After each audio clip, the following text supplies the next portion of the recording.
I'm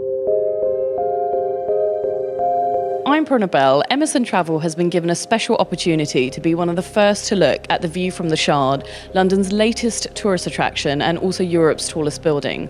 We'll also be talking to some of the key people who've been involved. The weather's not that great, but the view is still absolutely staggering, so let's take a look.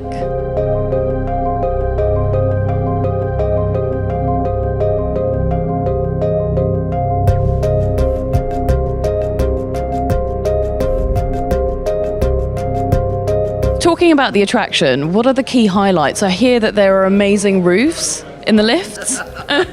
Well, from the time you enter the building on the ground level, we're trying to immerse you in London.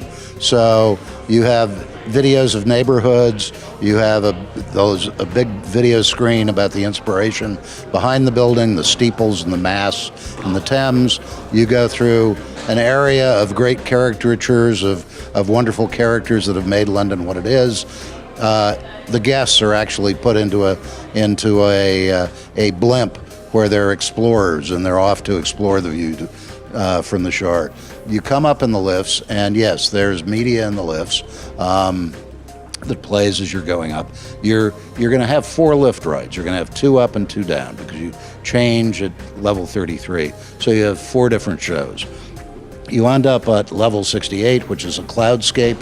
And we give you a little science. We tell you what, if you see this kind of cloud, expect this kind of weather.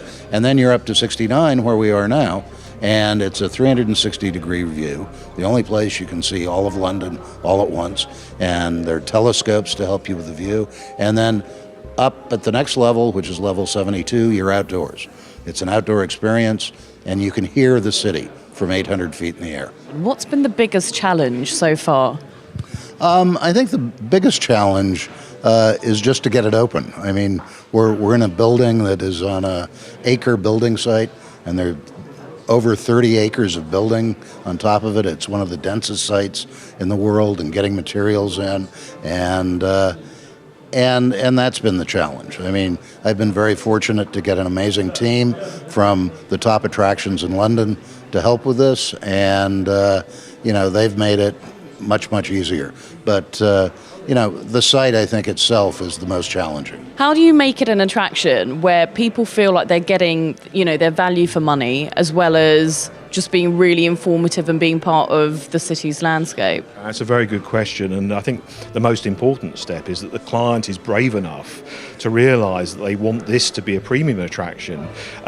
With any view from a tall building, it's quite easy to say, okay, we've got a tall height, we can take people up there and they can get a view. But in this particular case, in the view from the Shard, they wanted a premium experience.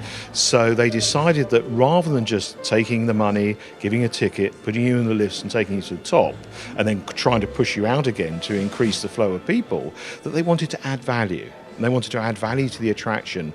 And whenever you visit an attraction, you'll see this in Disney and theme parks around the world and other large museums, your enjoyment of the attraction starts from when you first see the place. So we've got video screens outside near London Bridge Station that draw people in. As you go up the stairs, you're excited, you're going to pick up your tickets that you booked a few days before.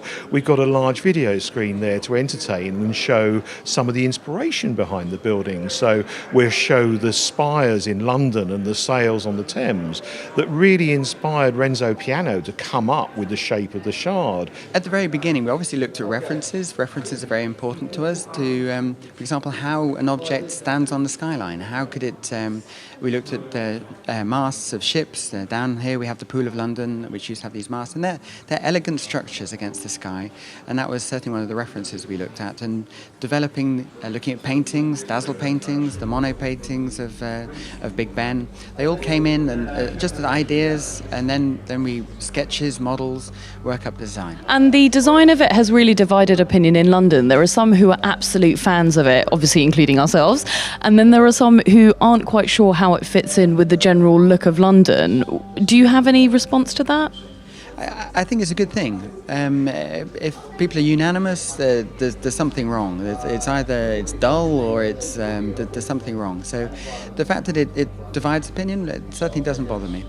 Its place in London. London has got 2,000 years of history, and every century has left a landmark of some form. And this, in many ways, is just a landmark for the 21st century.